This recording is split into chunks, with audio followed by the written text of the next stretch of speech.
This is section 3.2 determinants. Let's look at theorem 3, row operations.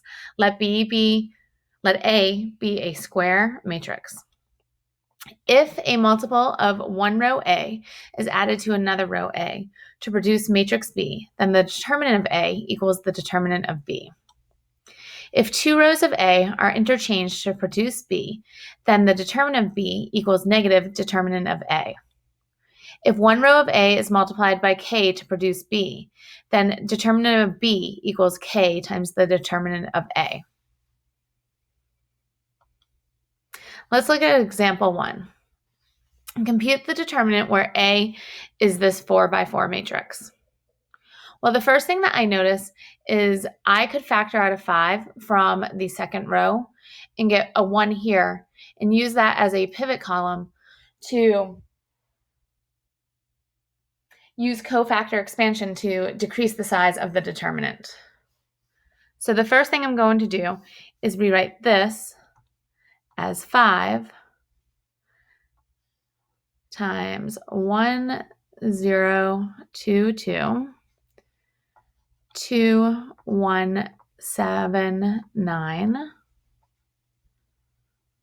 3, 0, 6, 7, and 4, 0, 10, 11. Now, using row 2 and column 2, I could find the determinant of A. Equal 5. I would have left 1, 2, 2, because it would be 5 times that 1. So I would have 1, 2, 2, 3, 6, 7, 4, 10, 11. So I'm looking at this and I take this row and this column out. I'd have 1, 2, 2, 3, 6, 7, 4, 10, 11. Now what I can do is I can get this to be a triangular matrix using different row operations to easily be able to find the determinant by multiplying the main diagonal. So that's one way that you could do this. So the first thing I could do is I could take a negative 2 times row 1 and add it to row 2. And I would have 1, 0, 2,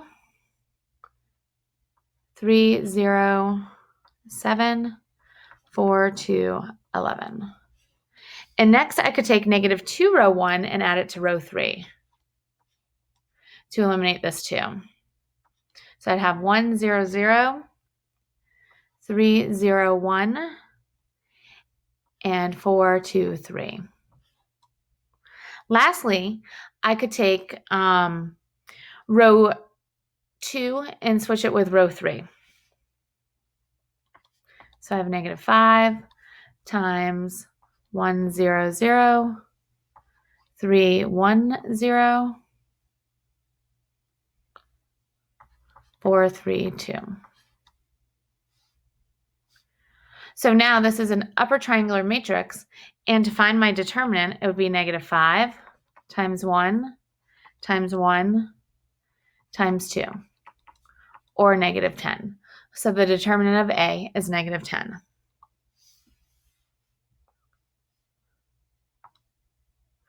And theorem 3C indicates that I can factor out that K, if there was a K there.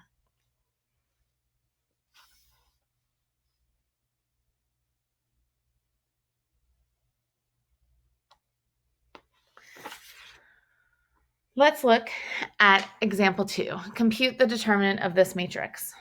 So the first thing that I notice in row 1 is I have a factor of 2 common. So I'm going to go ahead and factor out that 2. I'm left with 1, 2, 3, 5, 6, 7, 7, 6, 10. And then I'm going to try to get a triangular matrix again. And what I can do is I can take negative 5 times row 1 to eliminate this this 5 here and add it to row 2. And I also can take negative 7 times row 1 and add it to row 3 to eliminate that 5 and that 7 to get zeros. And when I do that, I get 1, 0, 0, 2, negative 4, negative 8, and 3, negative 8, 11. I also notice now that in row 2, I have a factor of -4. So I can go ahead and factor that out to make this a little easier for us as well.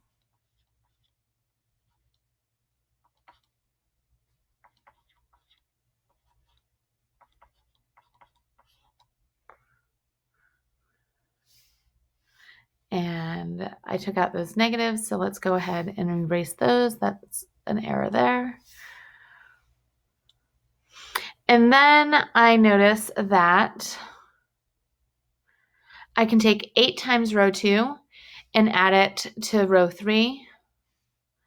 So now I have 2 times -4, and then I would have 1, 2, 3, 0, 1, 2, 0, 0, 5, when I take 8 times row 2 and add it to row 3. So now I have an upper triangular matrix again. So my determinant would be 2 times -4 times 1 times 1 times 5. And that would be -40.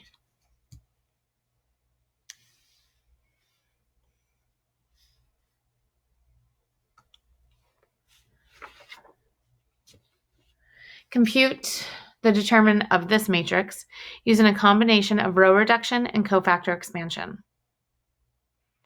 So what I notice is this column here. With this column here, I can factor out that -2. I have the 1 here, and I can use this row to reduce the size of my matrix. So I would have -2 times 2, 3, 1, 4, 7, 3, and 1, 2, 4, because it was this row and this column. And then what I'm going to do is I'm going to try to get a triangular matrix again. The first thing I notice is I can take and take -2 times row 1 and add it to row 2 to make this 4 a 0. So I have -2, and then I have 2, 3, 1, 0, 1, 1, and I didn't do anything to the bottom row. Next, I can switch row 3 and row 2 to bring this 0 down to the corner. So I'd have 2, 3, 1, 1, 2, 4, 0, 1, 1. Then I notice I can take -2 times row 1 and add it to row 2. And I'd have 1, 2, 4, 0, -1, -7, and 0, 1, 1. And then lastly, I need to get rid of this one right here, and I can just take row 2 and add it to row 3.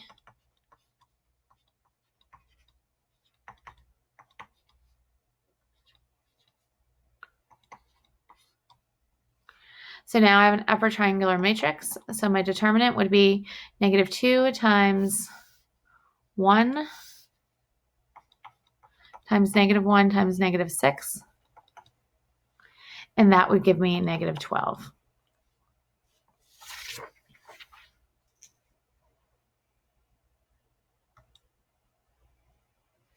So suppose A has been reduced to U by row replacement and row changes. Then the determinant of A is -1 to the R, product of the pivots in U when A is invertible, or 0 when A is invertible. Theorem 4 states, a square matrix is invertible if and only if the determinant of A doesn't equal 0. Theorem 5 states, if A is an n by n matrix, then the determinant of A transpose equals the determinant of A. Implications of Theorem 5. Theorem 3 still holds true if the word row is replaced with column. Theorem 6. For an n by n matrices A and B, the determinant of AB equals the determinant of A times the determinant of B. This is the multiplicative property. Let's look at example 4. Compute the determinant of A cubed if the determinant of A equals 5. So the determinant of A cubed equals the determinant of A times A times A. which equals the determinant of A times the determinant of A times the determinant of A, which would equal 5 times 5 times 5, or 125. Example 5. For an n by n matrices A and B, show that A is singular if the determinant of B doesn't equal 0 and the determinant of AB equals 0. So here they're saying the determinant of AB equals 0. But the determinant of AB is the same as the determinant of A times the determinant of B. And we know that that equals 0. And we know that the determinant of B does not equal 0. Then the determinant of A has to equal 0. Therefore, A is singular.